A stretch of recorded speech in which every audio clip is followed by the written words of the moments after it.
Muy bien, buenas noches para todos. Creo que nos saludamos ya. Qué lindo poder estar juntos este domingo. Qué hermosa la alabanza, las canciones que pudimos cantar juntos al Señor. La verdad que llenan el alma, ¿no? Y preparan el terreno para compartir la palabra. Yo creo que todo lo que cantamos tiene que ver con lo que vamos a compartir en esta noche. Los invito a abrir la Biblia en el libro del profeta Isaías,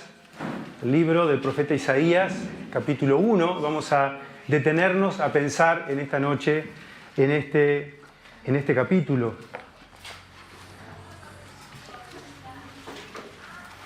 Como ven ahí en la pantalla, el libro de Isaías es un llamado de Dios a la restauración. Y quiero en esta tarde compartir con ustedes este mensaje. Dios es un Dios restaurador.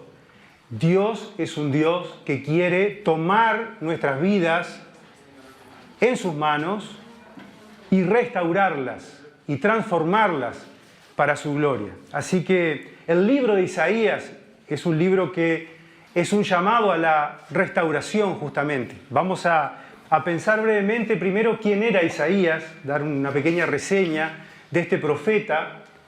Algunos dicen que es uno de los profetas más grandes del Antiguo Testamento.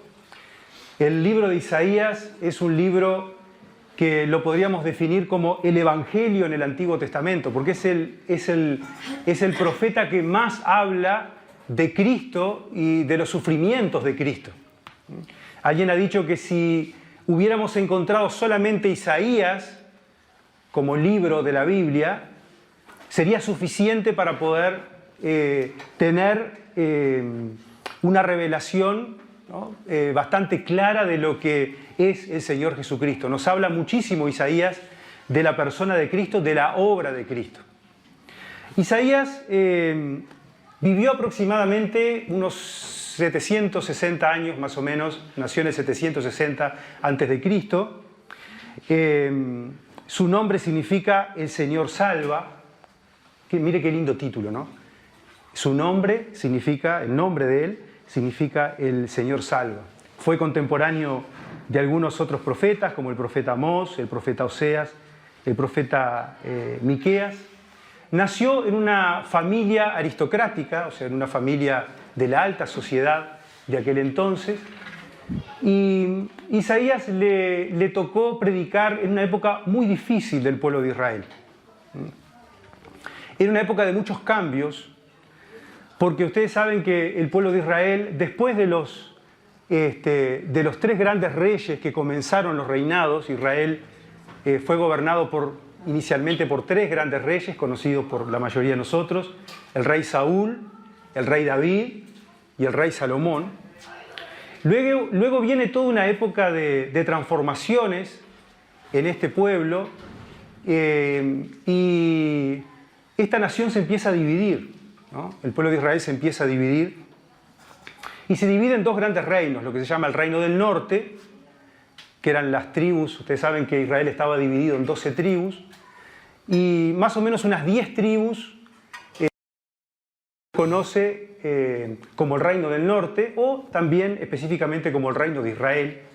Y después la tribu de Judá, más al sur, con su capital Jerusalén, establece otro reinado. Cuando uno lee la Biblia, seguramente los que leemos la Biblia vemos que en algún momento, sobre todo en los libros de los reyes y crónicas, como que estamos leyendo y como que hay dos reyes que están gobernando al mismo tiempo. A veces entrevera un poco eso, ¿verdad? Pero esto es porque justamente Israel estaba dividido en estos dos grandes sectores. Y eso nos habla justamente de la situación espiritual del pueblo de Israel, ¿no? Y a Isaías Dios lo llama para predicar en ese tiempo. Para predicar en ese tiempo. En ese momento el pueblo de Israel estaba corrompido desde el punto de vista espiritual, desde el punto de vista incluso social, ¿verdad? Y realmente la situación espiritual del pueblo de Israel en ese momento, dividido, cayendo en la idolatría, estaba separado de Dios. La mayoría de los judíos en ese entonces, o del pueblo de Israel, estaba sufriendo una situación espiritual terrible, ¿no? Y a ese pueblo es que Isaías, Dios le manda a profetizar. Lo manda con este mensaje. Es un libro de 66 capítulos y tiene un mensaje justamente de advertencia, de juicio, pero sobre todo de restauración. Eso es lo que Isaías venía a traer, que Dios quería cambiar el corazón de su pueblo para que realmente su pueblo le sirviera de todo corazón y se volviera justamente a Él. En ese momento en el cual Isaías le tocó profetizar, ustedes saben que los profetas, cuando uno piensa en un profeta, uno piensa en alguien que siempre está hablando de cosas futuras, ¿verdad? Es como una idea que tenemos de que el profeta siempre va a hablar de cosas futuras. Bueno, eso es cierto, o sea, los profetas en Israel hablaban justamente de cuestiones que iban a ser del futuro, pero en realidad, o que iban a suceder en el futuro, pero esa era parte del mensaje. Pero realmente los profetas en el Antiguo Testamento eran como la conciencia crítica de los reyes y del pueblo, porque venían a traer el mensaje de Dios justamente para mostrar la condición espiritual del pueblo y para que el pueblo reaccionara y volviera nuevamente al Señor. Era una labor que quizás tenían que hacer los sacerdotes en el Antiguo Testamento, pero a veces esa labor no era cumplida, ¿no? Los sacerdotes, cuando uno vemos en el Antiguo Testamento, vemos que muchos sacerdotes eran funcionales a los reyes, o sea, se sentaban a comer a la mesa del rey y terminaban complaciendo al rey y no eran capaces de mostrar el mensaje de Dios y de mostrar realmente cuál era la situación espiritual del pueblo. Ahí Dios levantaba a los profetas, estos hombres que venían justamente a mostrar la palabra de Dios y por sobre todas las cosas a hacer esa conciencia crítica, a hacer que el pueblo reaccionara y se diera cuenta justamente de la situación espiritual. Dios, a través del profeta, hace un llamado a la restauración. Dios va a restaurar a su pueblo, pero para que eso ocurra en el pueblo tiene que operar un cambio, lo que la Biblia llama conversión. Hoy vamos a pensar también en eso. Una verdadera conversión, porque no hay restauración de nuestras vidas si no hay una conversión, un verdadero cambio en nuestro corazón. Y Dios quiere operar eso en tu vida y en mi vida. Y no solamente le estoy hablando a los amigos que nos pueden visitar en esta noche, sino que le estoy hablando también a los hermanos, a cada uno de nosotros, y empezando por mí, porque todos tenemos áreas en nuestra vida que Dios quiere restaurar. Cuando nosotros miramos nuestro corazón, vemos que hay sectores de nuestro corazón, de nuestra vida, que no están rendidos totalmente al Señor. Y nos parecemos a este pueblo, al pueblo de Israel. Entonces, voy a dividir este capítulo 1 y en esta tarde vamos a pensar en tres puntos, en tres palabras que aparecen en este capítulo 1 de Isaías. Lo primero es la rebelión o rebelar. Y vamos a leer ahí a partir del versículo 1 hasta el versículo 9. Dice así, Isaías capítulo 1, 9, visión de Isaías, hijo de Amós, la cual vio acerca de Judá y Jerusalén en días de Usías, Jotam, Acaz y Ezequías, reyes de Judá. Isaías comienza su ministerio tras la muerte del rey Usías y sigue predicando, y su mensaje fundamentalmente está dirigido al reino de Judá, a Jerusalén, a la ciudad de Jerusalén y al reino de Judá, aunque también hay algunas profecías que Isaías le habla también al resto de Israel que estaba dividido a ese reino del norte. Y acá la Biblia, Isaías comienza su discurso, Dios hablando a través del profeta, llamando a que los cielos y la tierra escuchen este mensaje.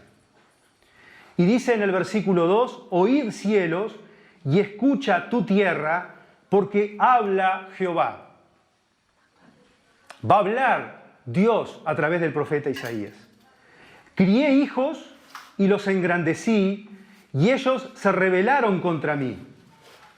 El buey conoce a su dueño y el asno el pesebre de su señor. Israel no entiende, mi pueblo no tiene conocimiento. Oh gente pecadora, pueblo cargado de maldad, generación de malignos, hijos depravados, dejaron a Jehová, provocaron a ira al Santo de Israel, se volvieron atrás. ¿Por qué querréis ser castigados aún? ¿Todavía os rebelaréis? Toda cabeza está enferma y todo corazón doliente. Desde la planta del pie hasta la cabeza no hay en él cosa sana, sino herida, hinchazón y podrida llaga.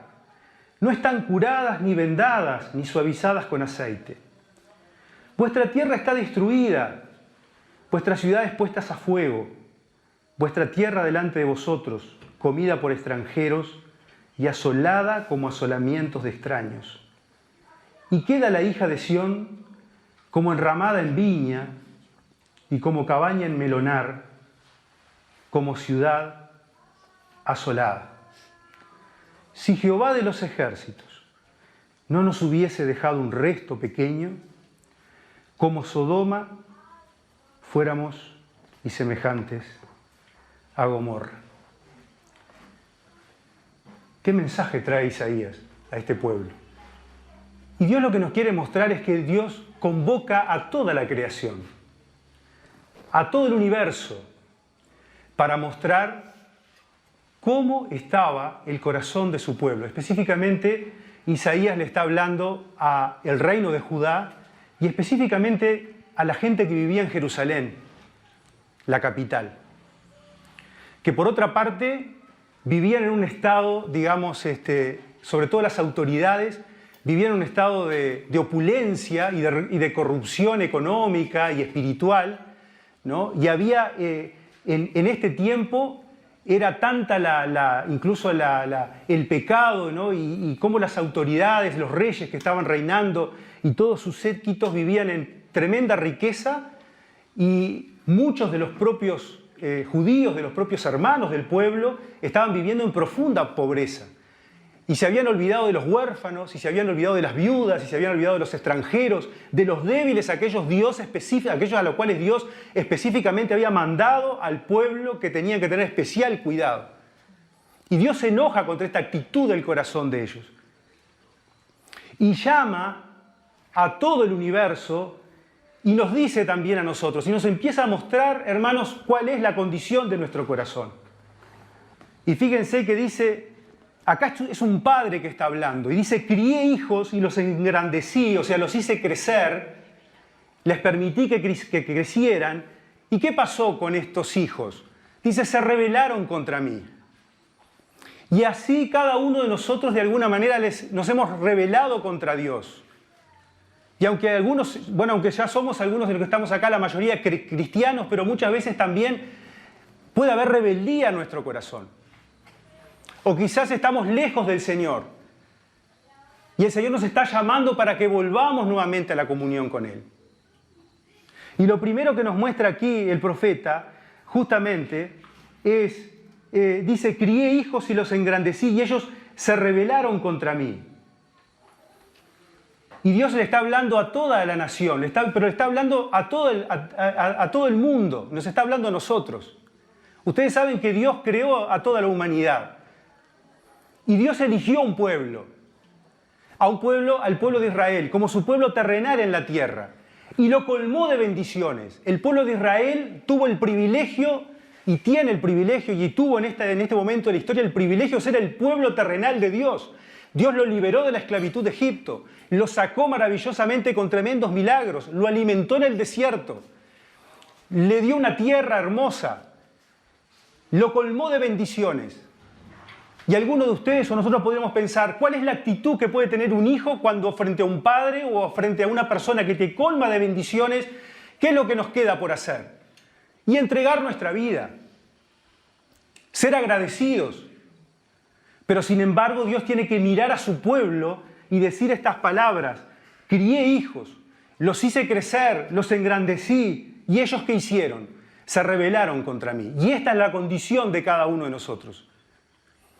Esto es lo que la Biblia le llama pecado, cuando cada uno de nosotros hemos decidido rebelarnos contra Dios. Rebelarnos contra Dios. Y eso es lo que ha hecho la humanidad desde la caída, desde el Edén hasta ahora. Dar las espaldas al Señor, como lo dice en versículos más adelante. Y Dios tiene que llegar incluso a comparar con un animal, con los animales, porque dice en el versículo 3, el buey conoce a su dueño y el asno el pesebre de su señor. Pero Israel no entiende, mi pueblo no tiene conocimiento, mi pueblo no tiene conocimiento. Falta de gratitud, por no discernir. Yo pensaba esto, ¿cuánta falta de gratitud hay en mi vida y en tu vida? ¿No? ¿Somos agradecidos? ¿No? ¿Nos ponemos a pensar realmente las cosas que tenemos para agradecer o somos de los que nos estamos quejando todo el tiempo? Eso es un pecado contra Dios. Tenemos que ser agradecidos con Dios, tenemos que ser agradecidos con nuestras familias, con nuestros esposos, con nuestras esposas, con nuestros hijos, con nuestros padres, con nuestros nietos, con lo que sea, ¿no? Con todo lo que Dios nos ha dado. Y al pueblo le faltaba gratitud, ¿no? Sí, no solamente eso, sino rebeldía contra Dios, hablando realmente de lo que había en el corazón de cada uno de nosotros. Yo puse acá, Señor, ayúdanos a no ser ingratos. ¿Y cuándo uno no es ingrato? Cuando uno conoce a la persona. Cuando uno se conoce y conoce, ¿no? Y acá al pueblo le faltaba conocimiento, le faltaba entendimiento. Y muchas veces no somos gratos o agradecidos con Dios porque no le conocemos. Porque no sabemos lo que Dios ha hecho con nosotros. Quizás acá hay personas que todavía no son salvas, no entregaron su vida a Cristo, a Jesús, porque todavía no conocen o no se dieron cuenta de la gran obra que Dios hizo al entregar a su Hijo Jesucristo en la cruz por cada uno de nosotros. Para que diera su vida. Y yo te invito en esta noche a que tú puedas comenzar dando una vida de gratitud diciendo, gracias Dios porque me diste a lo más hermoso tuyo, al Señor Jesucristo, que murió en la cruz, que resucitó al tercer día y es Salvador del mundo y quiere salvar tu vida de la condenación. Y ahí empieza todo un proceso de decadencia del pueblo. En el versículo 4 dice, oh gente pecadora, pueblo cargado de maldad, generación de malignos, hijos depravados, dejaron a Jehová, dejaron al Señor, provocaron a ira al Santo de Israel y se volvieron atrás. O como dice alguna otra versión, le dieron las espaldas. Y qué feo que es esto, ¿no? Que el pueblo que fue bendecido le da la espalda al que lo bendijo. Y quizás acá hay alguna persona que también siente eso. Que Dios lo bendijo tanto tiempo. Y un día por distintas razones le dio la espalda al Señor. Pero Dios no quiere que te quedes ahí. Dios quiere justamente traerte nuevamente, porque el mensaje de Isaías es un mensaje de restauración. Es un mensaje de alegría. En medio de esta situación, ustedes imagínense que desde el punto de vista, en este momento que Isaías le estaba hablando, el pueblo asirio, ustedes saben que Israel fue gobernado, o fue, digamos, esclavizado, o fue subyugado por distintos pueblos. Primero por los asirios, después por los babilónicos, después por los persas. Y acá estaban bajo la amenaza de los asirios. Y Jerusalén y Judá, al cual específicamente Isaías le estaba hablando, era una ciudad sitiada, estaba amenazada por los asirios, por los enemigos. Y Dios estaba hablando por medio del profeta para que el pueblo reaccionara. Y les tiene que decir esto, ¿no? Que el hecho de haberse olvidado del Señor y haber sido rebeldes contra Él, le acarrea todas estas características, ¿no? Dice en el versículo 5, miren la expresión que usa Isaías, el profeta, y que es la palabra del Señor, ¿no? ¿Qué les está hablando? ¿Por qué querréis ser castigados aún? Todavía os rebelaréis, le dice el pueblo, le dice Dios al pueblo. Porque en este momento que Isaías le estaba hablando, Jerusalén estaba siendo amenazada por los asirios. Y estaba la ciudad cercada. Y estaban pasando hambre. Y estaban empezando a sufrir las consecuencias del dominio de este pueblo que estaba empezando a sitiar a Judá y a Jerusalén. Es más, incluso el reino del norte fue llevado totalmente por los asirios y fue totalmente, digamos, desaparecieron prácticamente. Solamente Judá y Jerusalén quedaron un tiempo más y después fueron cautivos por el imperio babilónico, que Isaías también después lo va a profetizar que iban a ser llevados cautivos por Babilonia. El pueblo asirio tenía una estrategia política y militar distinta a los babilónicos. Los asirios lo que hacían era invadían a los pueblos, se metían en medio del pueblo y lo que hacían eran, digamos, contaminaban o trataban de colonizar, llevando su cultura y su religión al pueblo. Eso es lo que hacían los asirios.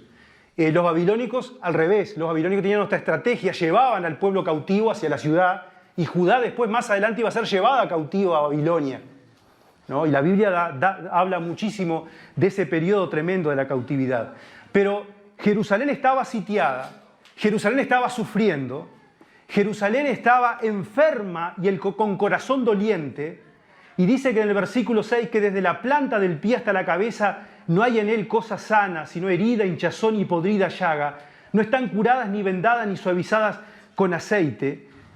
Dios está hablando acá no solamente de la condición física que estaba pasando incluso el pueblo de Israel por esta situación que estaban siendo, digamos, sitiados por los enemigos, sino también aún de la situación espiritual del pueblo, ¿no? De la condición. Está hablando de lo físico. Pero a mí lo que me impacta es que Dios, esa pregunta que hace en el versículo 5, ¿por qué querréis ser castigados aún? O sea, el pueblo estaba todavía sufriendo los embates del enemigo y seguía duro y rebelde con el Señor. Y el Señor le dice, ¿por qué quieren todavía seguir así? Todavía se van a rebelar. Miren la vida que están llevando. Miren la situación que están viviendo. Miren el desastre que es la vida de ustedes y ustedes todavía siguen rebeldes contra el Señor. Es triste, ¿no? Es triste porque así es nuestra condición. Y a mí me hace pensar una cosa, miren, a veces uno piensa que con castigo y con dureza el corazón se ablanda. Y la Biblia nos enseña una y otra vez que con juicios, con castigos, el corazón del hombre no se ablanda a menos que el amor de Dios golpee ese corazón. Si nosotros nos levantáramos acá en esta noche y todas las noches en este lugar cuando predicamos el Evangelio y habláramos solamente de castigo y de juicio, nos iríamos para la casa calientes, perdonen la expresión, y rebeldes, más rebeldes contra Dios. Pero el Evangelio y el mensaje de Dios es un mensaje de amor, porque Dios estaba sufriendo acá, diciéndole al pueblo, miren cómo están ustedes, miren a qué estado han llegado, miren cómo está su cuerpo, lleno de llagas, sufriendo de hambre, las heridas no están ni vendadas ni sanadas y todavía persisten en la rebelión. Miren lo que dice el versículo 7, vuestra tierra está destruida, vuestras ciudades puestas a fuego, vuestra tierra delante de vosotros, comida por los extranjeros y asolada como asolamiento de extraños. Habían sido conquistados por estos pueblos, por el reinado asirio, y ahí estaban, dominados por los extranjeros, pero duros de corazón. Y qué bueno que en esta noche el Señor nos toque el corazón, a los que tenemos duro el corazón, porque cada uno de nosotros tenemos duro el corazón a veces en algún aspecto de nuestra vida. Y Dios nos quiere hablar en esta noche para decirnos todavía.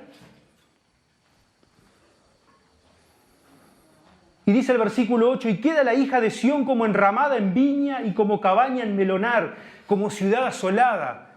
¿Cómo estaba? Esta es una figura que nos muestra cómo era la situación ¿no? de la ciudad de Jerusalén. Estaba como que fuera una carpa en el medio de una viña.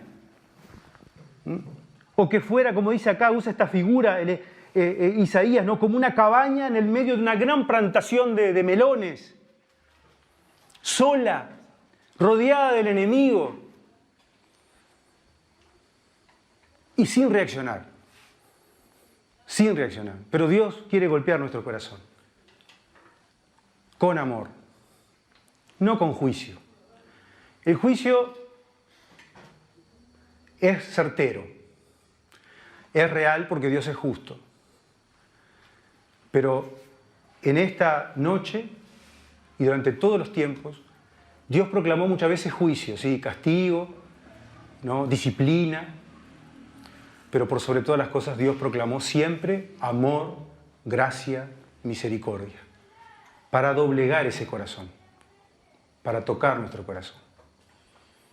Qué bueno que en esta noche dejemos cada uno de nosotros tocar nuestro corazón por el amor del Señor. Porque en medio de esta situación tan calamitosa, en el versículo 9 dice, si Jehová de los ejércitos no nos hubiese dejado un resto pequeño, como Sodoma fuéramos y semejantes a Gomorra. Hay un dicho popular ahí que dice que Dios aprieta pero no ahorca. Bueno, quizás tiene algo que ver con esto. Porque Dios permite que nosotros suframos incluso las consecuencias de nuestro propio pecado. Porque no es siempre que Dios nos manda cosas para probarnos o para, ¿no?, disciplinarnos. A veces estamos sufriendo las consecuencias de nuestras propias malas decisiones. Pero Dios es tan bueno y tan misericordioso que en algún momento pone su dedo ahí, pone su mano y dice basta. No destruye hasta el final. Dios es así, el Señor es así. A veces cuando uno, ¿no?, a veces surgen esas preguntas, cuando uno mira al Dios del Antiguo Testamento y después mira al Dios que parece que se revela en el Nuevo Testamento, a Jesús, o a través de Jesús, su Hijo amado, parece que es tan distinto. Parece que el Dios del Antiguo Testamento es un Dios violento, iracundo, ¿no?, que se enoja y que vive castigando. No. Una y otra vez la Biblia nos habla en el Antiguo Testamento que es el mismo Dios que se revela en Jesús. Que Dios es un Padre amoroso que sufre, que llora y que llama con su amor. Y que si bien permite que nosotros suframos muchas veces las consecuencias de nuestras propias acciones o decisiones, Dios siempre pone su mano. Y si no fuera acá porque Dios interviene, dice Isaías, si Dios no hubiera intervenido, si Dios no hubiera dejado un remanente, si Dios no hubiera dejado una llamita ahí que estuviera ardiendo, si Dios no hubiera puesto su mano contra el enemigo, contra los asirios, dice, hubiéramos sido como Sodoma y como Gomorra. ¿Se acuerdan de esas ciudades del Antiguo Testamento que desaparecieron y fueron aniquiladas, ¿no?, y que ya no hay más memoria de ellos? Pero Dios no es así, ¿no? Dios quiere llamarnos a un verdadero arrepentimiento y una verdadera conversión para darnos una nueva vida, ¿no?, un nuevo propósito. Yo anoté acá un texto muy hermoso que está en Jeremías. Miren qué lindo texto, 31:3. Dice, desde lejos el Señor se le apareció y le dijo, miren, escuchen, con amor eterno te he amado, por eso te he sacado con misericordia. El amor de Dios. Esto fue hecho por Jeremías, un profeta que participó un poco después de Isaías, pero un contemporáneo de Isaías, Oseas, que también predicaba en la misma época. En Oseas 11:4 dice, miren, con cuerdas humanas los conduje, con lazos de amor, y fui para ellos como quien alza el yugo sobre sus quijadas, ¿no? Como quien... Qué alivio debe ser para un caballo cuando le sacan el yugo de las quijadas, así, ¿no? Esa cosa que muerden los caballos, no sé cómo se llama, el freno, ¿no?, que es lo que lo mantiene ahí, ¿no? Pero Dios dice, y fui para ellos como quien alza el yugo de sobre sus quijadas. Me incliné y les di de comer, ¿no? Con cuerdas humanas los conduje con lazos de amor. Con lazos de amor. somos unos animales a veces, ¿no? Nos comportamos peor, porque los animales reconocen al dueño. Reconocen al dueño. Instintivamente saben quién les da de comer, pero nosotros a veces somos como esos caballos salvajes, ¿no? Pero Dios que quiere venir a nuestra vida. ¿Guiarnos con qué? ¿Con látigo? No. Dios quiere guiarnos con qué? Con lazos de amor. Y en libertad. Sacarnos el yugo. Dios no es coercivo. Dios no presiona a nadie. Dios nos quiere tocar el corazón con lazos de amor. Y su expresión más grande de amor fue en la cruz, cuando dio a su Hijo Jesucristo a morir por cada uno de nosotros. El hombre siempre trata de remediar, el segundo punto. Y esa es la segunda, son 3 palabras con R. Es rebelión, remediar y restaurar. El hombre siempre trató de remediar. Dios trata de ir a la raíz, solucionar, cambiar el corazón. Y ahora, en el versículo 10, cambia el auditorio de Isaías. Dicen algunos comentaristas que probablemente Isaías ahora estuviera ya no hablándole, o quizás fue todo en el mismo momento, pero comienza su discurso hablándole a toda la humanidad para mostrar cómo un pueblo que fue amado y bendecido se volvió rebelde. No porque un pueblo fue castigado, ¿no? Se volvió rebelde. Si a vos te crían a lazos, vas a ser rebelde. Pero Dios amó a Israel, lo bendijo, pero nuestro corazón es tan malo que Israel se rebeló, ¿no? Y nosotros también, como pensamos. Pero ahora Dios llama a los príncipes de Sodoma, versículo 10, dice: príncipes de Sodoma, oíd la palabra de Jehová, escuchad la ley de nuestro Dios, pueblo de Gomorra. Aquí ya le está hablando a las autoridades, a los reyes que estaban en Jerusalén, reyes de Judá que estaban en ese entonces. Le está hablando a las autoridades. Dicen algunos que probablemente todo el pueblo estaba reunido frente al templo en aquel entonces, ¿no? Había una gran reunión frente al templo, como acostumbraba el pueblo ir al templo a ofrecer sus ofrendas.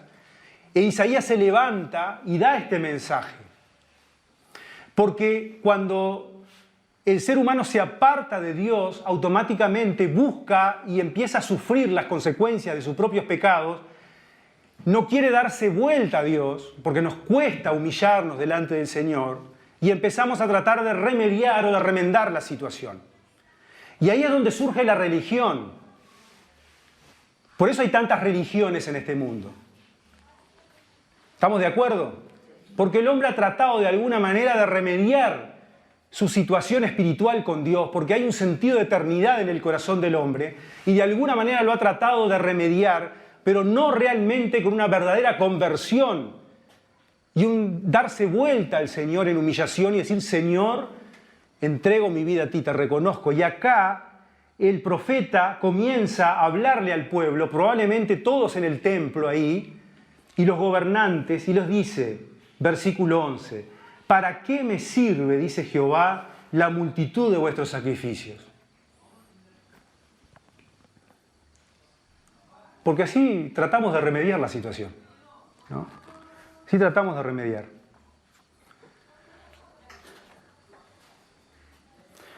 Yo anoté acá, todavía lo seguimos pensando y haciendo mediante como un pensamiento compensatorio. ¿A usted no les pasa eso? A mí me pasa, yo a veces uno se entra a examinar y decir, yo estoy mal en esto, porque uno se da cuenta de lo que está mal, ¿no? Pero uno enseguida compensa con otra cosa, dice, bueno, pero en realidad yo hago esto, y eso tapa esto otro que está mal. ¿No les pasa eso? ¿No? Nos pasa como creyentes acá en la iglesia, ¿o no? Sabemos que hay cositas en nuestro corazón, pero somos tan buenos, somos tan serviciales, servimos tanto en la iglesia, hacemos tantas cosas, tenemos tanto tiempo de oración, tanta lectura y estudio de la Biblia, tanta cosa, tanta cosa. Compensaciones, remediar, tratar de remediar, tratar de, ¿no?, de tapar lo que realmente está de fondo. Y Dios le tiene que decir al pueblo: ¿para qué me sirve, dice Jehová, la multitud de vuestros sacrificios? Hastiado estoy de holocaustos, de carneros y de cebo de animales gordos. No quiero sangre de bueyes, ni de ovejas, ni de machos cabríos. ¿Quién demanda esto de vuestras manos cuando venís a presentaros delante de mí para hollar mis atrios?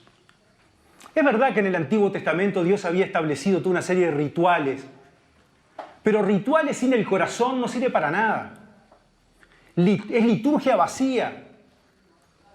Venir a la iglesia cada domingo y cantar precioso y no sé qué, pero después salir de acá y ser cualquier cosa en mi vida, no sirve para nada. Eso es vacío, dice Dios. ¿Quién los manda a ustedes? Cuando venís y presentás delante de mí para hollar mis atrios. El atrio era la parte anterior del templo, donde el judío podía entrar. Hasta ahí, porque después no podía entrar más, porque ahí solamente entraban los sacerdotes. Versículo 13, no me traigas más vana ofrenda, dice el Señor. El incienso me es abominación. Luna nueva y día de reposo. El convocar asambleas no lo puedo sufrir. Son iniquidad vuestras fiestas solemnes. Acá yo puse algunas actitudes compensatorias, le llamé yo, ¿no? Abundancia de ofrendas. Asistencia al templo, en el versículo 12. Eran ofrendas vanas, se dice en el versículo 13. No me traigas más ofrenda vana. El incienso me es abominación. Esto me hace pensar, ¿no?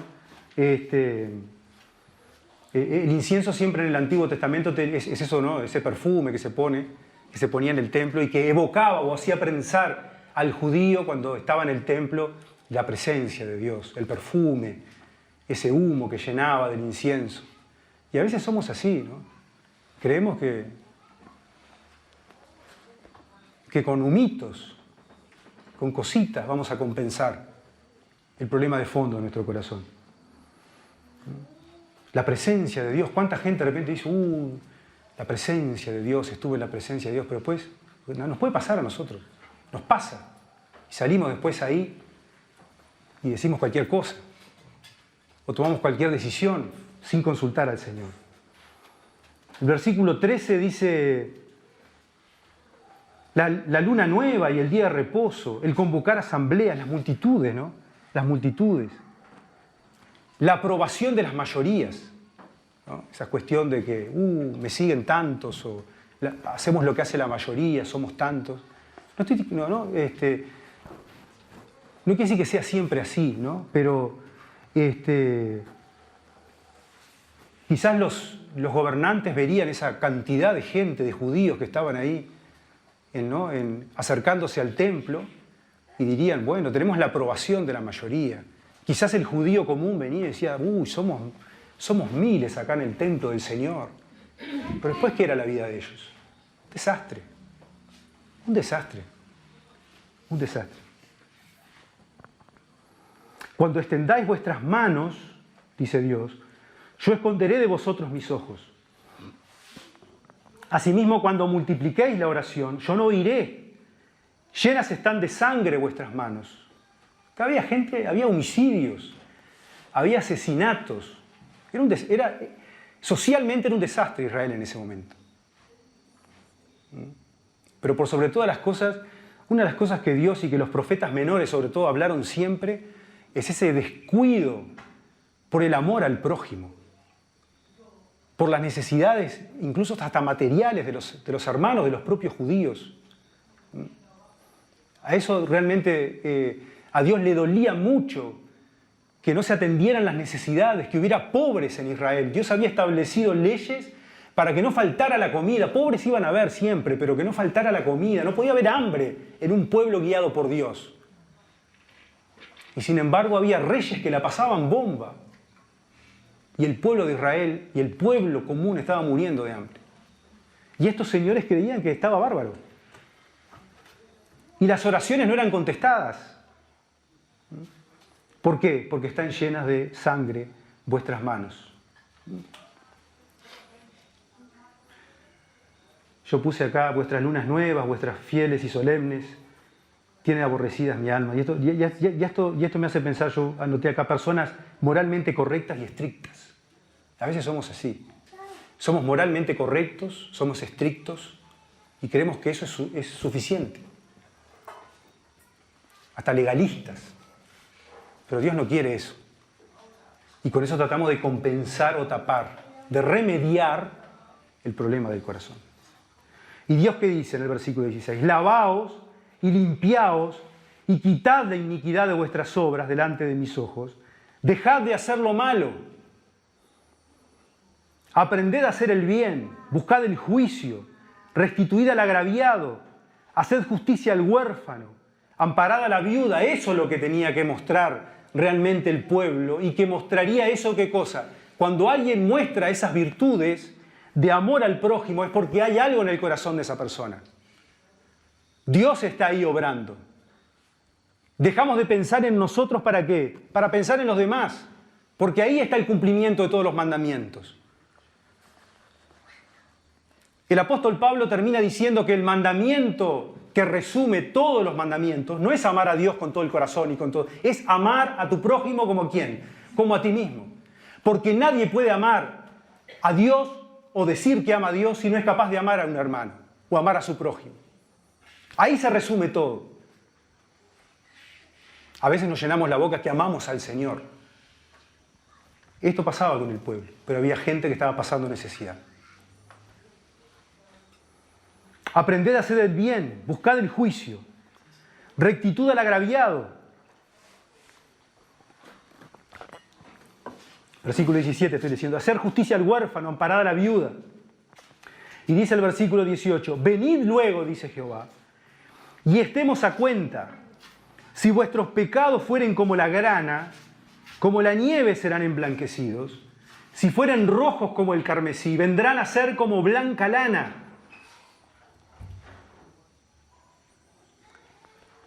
Y acá Dios habla de los pecados. Ahí está el problema del hombre. Ahí están los pecados. Eso era la raíz. Y eso, el pecado no se tapa con ofrendas. No se tapa con cuentitos. Dios dice, me tienen harto con las ofrendas. No, yo quiero el corazón. Quiero el corazón limpio. Y eso solamente lo puede hacer ¿quién? El Señor. Dios es el que quiere limpiar tu corazón. Y para eso Cristo murió en la cruz y derramó su sangre, que la Biblia dice que la sangre de Cristo nos limpia de todo pecado. Rendite al Señor en esta noche y dale tu corazón para que la sangre de Cristo se aplique ahí y limpie, ¿no? Nuestros corazones. No es por ofrendas, no es por ritos, no es por religión que limpiamos nuestro corazón. Hay algunos que dicen que cuando el profeta dice estas palabras, vení luego, dice Jehová, y estemos a cuenta, incluso la versión, la NBI, da cuenta un poquito de eso porque dice, lo hace como una pregunta, si vuestros pecados fueren como la grana, ¿no? Y la otra dice, si vuestros pecados fueren rojos como el carmesí, vendrán a ser como blanca lana. Hay algunos teólogos o pensadores que dicen que quizás el profeta acá estaba haciendo como una especie, o Dios a través del profeta estaba haciendo como una especie de sarcasmo, como diciendo, ¿ustedes piensan limpiarse el corazón como está haciendo estas cosas? Imposible. Dios es el que limpia el corazón con la sangre de Cristo. Dios es el que nos limpia. Y es un trabajo interno de Dios. Y no hecho por nosotros. Hecho por Dios en la cruz cuando Cristo muere y derrama su sangre para la limpieza de nuestros propios pecados. Versículo 19. Si quisiereis y oyereis, comeréis el bien de la tierra. Y si no quisiereis y fuereis rebeldes, seréis consumidos a espada, porque la boca de Jehová lo ha dicho.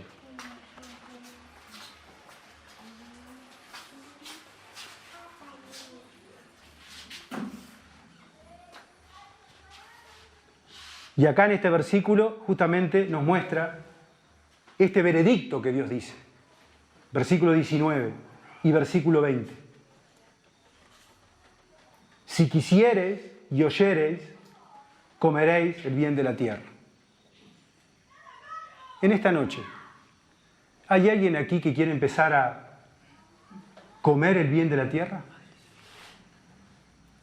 ¿O quiere seguir así? Entonces, ¿cuál es el secreto? Obedecer. Oyendo estamos. Obedezcamos. La obediencia al Señor. Ahí está el secreto. Obedecer por la fe para salvación, obviamente, pero después en la vida cristiana, el secreto es la obediencia. Si quisiereis y oyereis, comeréis el bien de la tierra. Es querer y obedecer al Señor. Si no quisiereis y fueras rebeldes, seréis consumidos a espada, porque la boca de Jehová lo ha dicho. El enemigo estaba rodeando Jerusalén, estaba rodeando Judá. Había una salida, y era obedecer al Señor, obedecer al Señor. ¿Cómo te has convertido, dice el versículo 21, Jerusalén? ¿Cómo te has convertido en ramera, oh ciudad fiel? Acá le empieza a hablar más a la ciudad. Llena estuvo de justicia. En ella habitó la equidad, pero ahora los homicidas. Tu plata se ha convertido en escoria, tu vino está mezclado con agua. Tus príncipes, prevaricadores y compañeros de ladrones. Todos aman el soborno y van tras las recompensas. No hacen justicia al huérfano, ni llega a ellos la causa de la viuda. ¿Ven las consecuencias? La consecuencia de haberse rebelado contra el Señor, ¿no? Y acá podemos pensar que hay una mirada retrospectiva, ¿no? Una mirada atrás. El profeta lo que hace es recordarles lo que eran y hacerles ver cómo están ahora.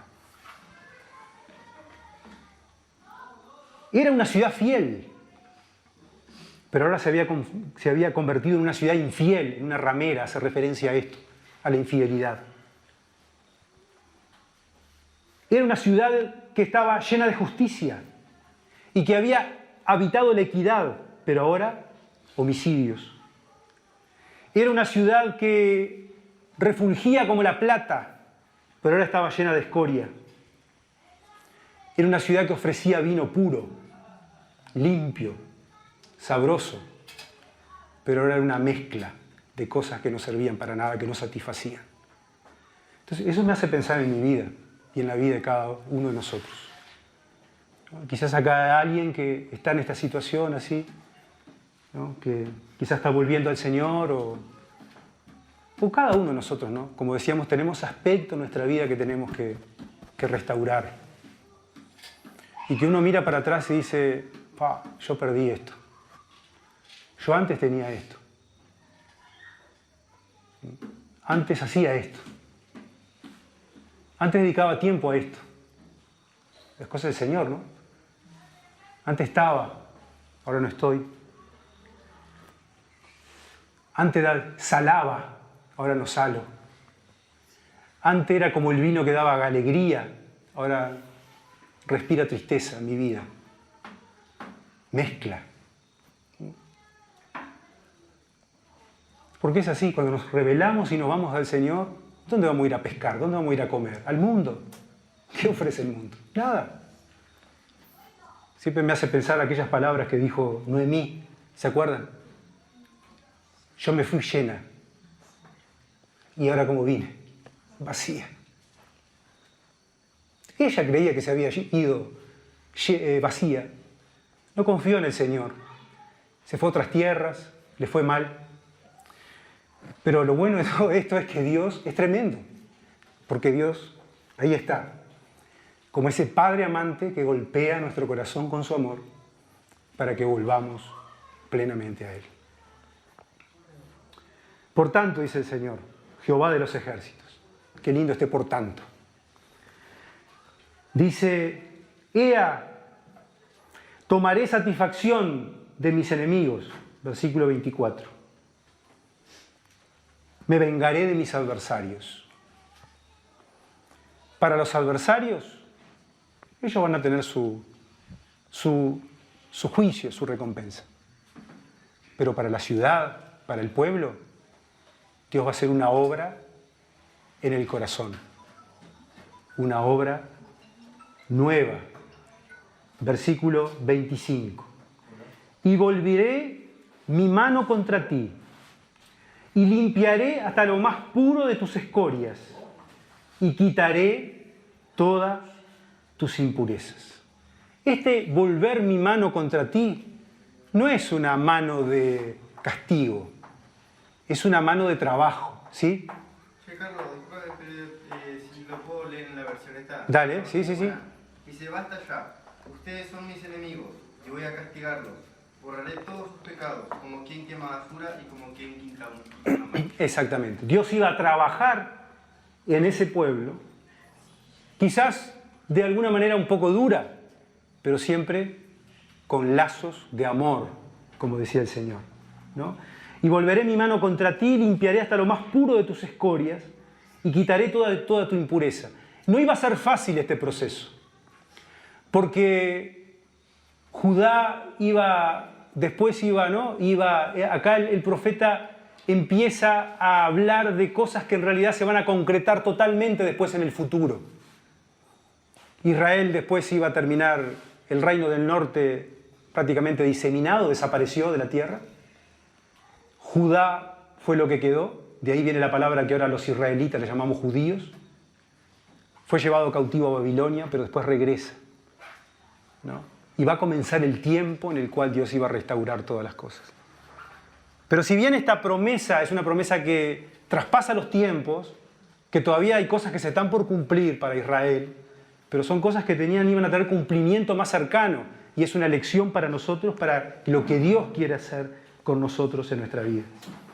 Restauraré tus jueces, dice el versículo 26, como al principio, y tus consejeros como eran antes.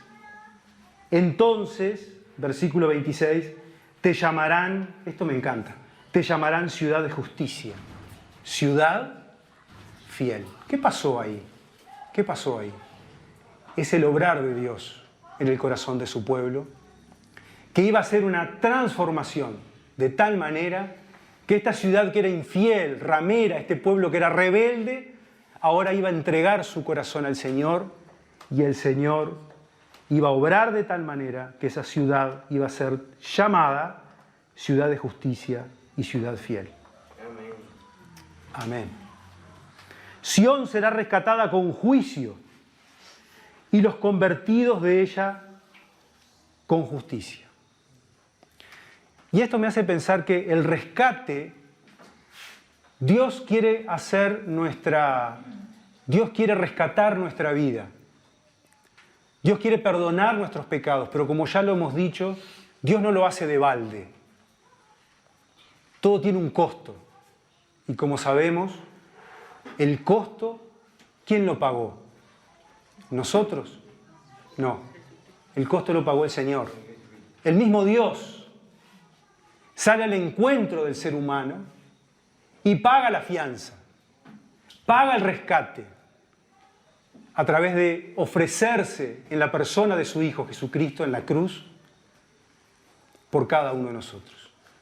Por eso el Dios único y verdadero, el Dios que se revela en la Biblia, es el único Dios, pero si lo comparamos con otros dioses, porque es verdad que hay otras fuerzas en este mundo que gobiernan el mundo, que la Biblia le llama el diablo, Satanás y sus secuaces, y ofrecen otras especies de dioses.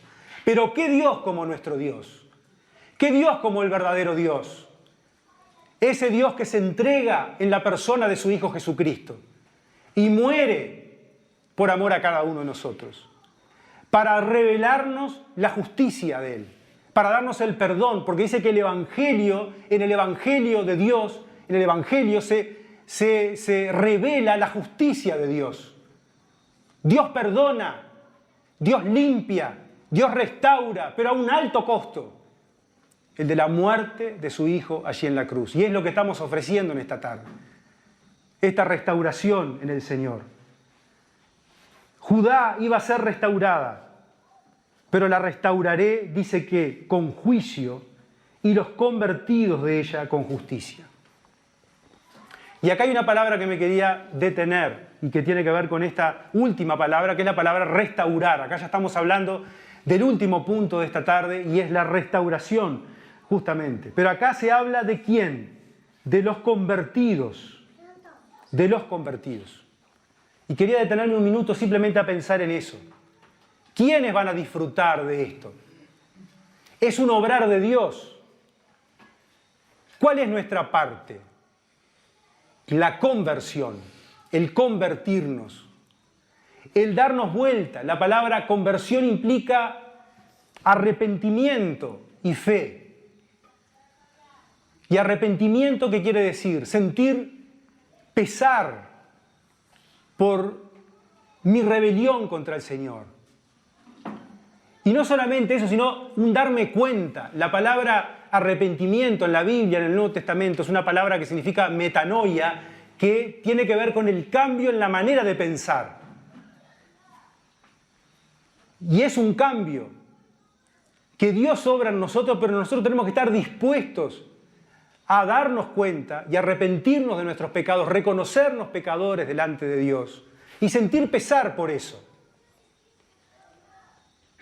Cuando uno se da cuenta que es pecador delante del Señor, le pesa, se entristece, no tiene ni por qué llorar ni hacer un drama, pero realmente es un darse cuenta y decir, Señor, yo he sido un rebelde contra ti, no he entregado mi vida a ti.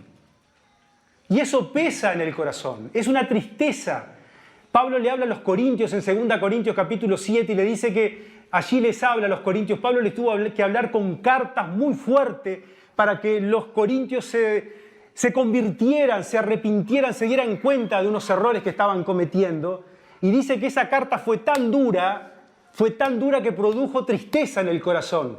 Pero fue una tristeza producida por Dios, una tristeza bendita, un darse cuenta que viene de Dios, de decir, yo estoy mal. Me doy cuenta que no puedo seguir por este camino. No puedo seguir dando las espaldas al Señor. Tengo que volverme al Señor de todo corazón. Y eso es el arrepentimiento. Y la tristeza que proviene de Dios, dice Pablo, produce arrepentimiento. Y produjo arrepentimiento en los Corintios. No voy a leer el texto, pero lo pueden leer en 2 Corintios capítulo 7. Produjo arrepentimiento y produjo una reacción positiva en los corintios, que ahí empezaron a sentir gozo. ¿Qué gozo empezaron a sentir? Porque la vida cambió. ¿Por qué? Porque ahora se dieron cuenta de que estaban mal, de que habían dado las espaldas al Señor y ahora dieron vuelta. Ese es el sentido del arrepentimiento, darse vuelta y seguir al Señor y confiar en el Señor. Y decir, Señor, yo no quiero confiar en más nadie que no sea en ti. Primero para la salvación de mi alma. Yo quiero confiar en el Señor como mi Salvador. Quiero entregar mi vida a Él. Él murió en la cruz. Que tú me limpies de mis pecados. Yo quiero seguirte a ti. Quiero esto. Quiero honrar tu nombre. Pero toda la vida confiar en el Señor. Porque no hay otro Dios. Dios merece, es digno. Ese es nuestro Padre. Nos sustenta, nos da la vida. Eso ya es razón suficiente. Pero no solamente eso. Nos ama y nos ha bendecido y nos bendice. Es digno el Señor de que confiemos plenamente en Él. Y el Señor le está hablando a esta ciudad dura, diciendo que ella va a ser rescatada y los convertidos, ¿no? Los convertidos iban a volver al Señor. Y yo quiero en esta noche que realmente, si hay alguna persona acá que aún no se ha convertido al Señor, la conversión implica eso. Un darse cuenta de que estoy mal. Y no solamente eso, ¿no? Si no somos salvos, la Biblia habla de que vamos a la condenación eterna si nos morimos sin el perdón de los pecados. Pero tiene que haber conversión. Tiene que haber conversión. Arrepentimiento y fe. Ese sentir de que me duele, de que me doy cuenta de mi rebeldía contra el Señor.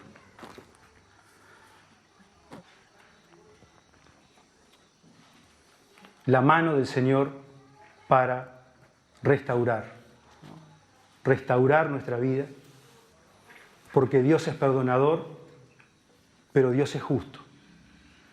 ¿Y cuál debe ser nuestra actitud? La conversión, el arrepentimiento y la fe la confianza puesto en el Señor Jesucristo.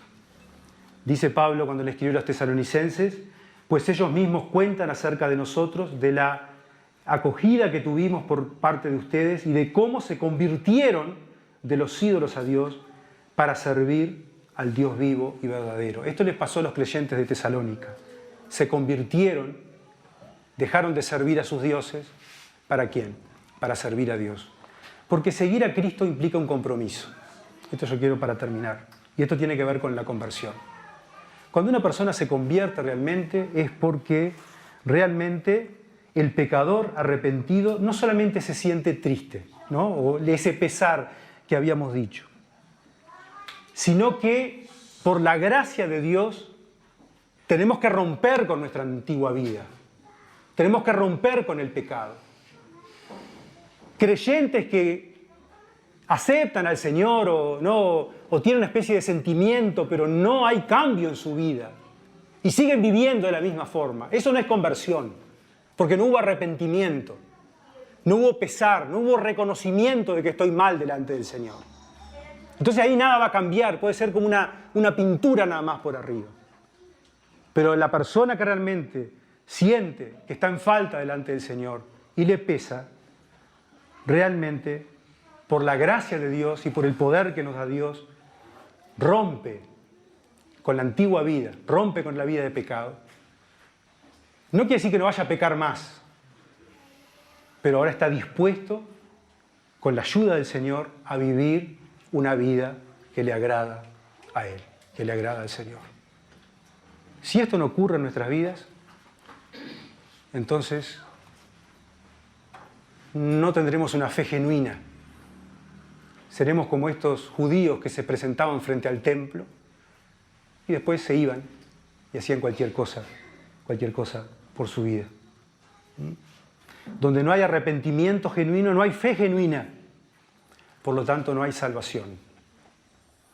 El arrepentimiento no es llorar, no es hacer penitencia. Se confundió en algún momento con eso. Está mal, esta es una mala concepción. Arrepentimiento es tristeza, porque el pecado es grave delante del Señor. Tuvo el costo de la vida de su Hijo. No es fácil. Y la vida cristiana somos llamados a eso, a una vida de santidad y a seguir al Señor, con disposición y con fuerza. El Señor lo dijo una vez, ¿no? Le habló a sus discípulos y dijo que la vida cristiana tenía un costo. Que así como cuando un constructor va a construir la casa, saca un presupuesto y evalúa los costos, o como uno va a tomar una decisión en la vida, evalúa los costos, el seguir a Cristo también implica una evaluación de los costos. Decir, yo quiero seguirte, Señor, porque sé que me vas a dar la fuerza para vencer esto que estoy pasando. Porque contamos con el poder del Señor y con la gracia. Pero no es simplemente una emoción pasajera. Qué lindo que me siento. Y después hago cualquier cosa. Así que somos llamados para ser restaurados a esta genuina conversión. Arrepentirnos de nuestros pecados y confiar en el Señor. Para salvación y para aquellos que ya somos de Él. Para que el Señor trabaje en nuestro corazón, ¿no? Y vaya transformando nuestra vida. Y ese aspecto de esa vida que había infidelidad pase a ser ahora ciudad fiel, ¿no? Qué lindo eso. Ese aspecto de nuestra vida que había injusticia, inequidad, ¿no? Falta de rectitud, pase a ser una ciudad recta, ¿no? Y que podamos ser un lugar de bendición o unas vidas de bendición para otros. Que así sea en mi vida y en tu vida. Amén.